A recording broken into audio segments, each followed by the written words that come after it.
MQM Pakistan के सरबराह doctor Khalid मकबूल सिद्दीकी ने भारत को मजहबी जुनूनी रियासत और खित्ते की सलामती के लिए खतरा करार दे दिया।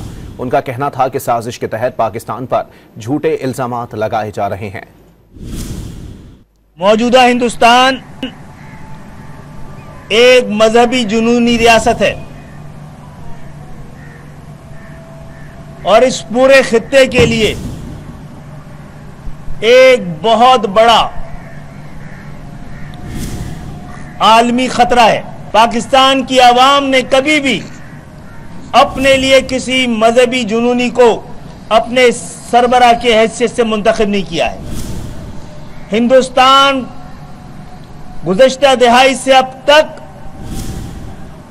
अपने लिए एक मजहबी जुनूनी हिंदू को अपने सरबराह के तौर पर मुंतखब कर रहा है।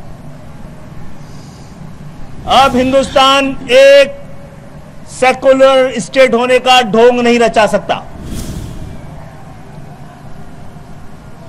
और आलमी और खित्ते के अमन के खिलाफ ये शख्सियत है, ये जो हुकूमत है, हर आने वाले दिन में नफरत के वो बीज बो रही है।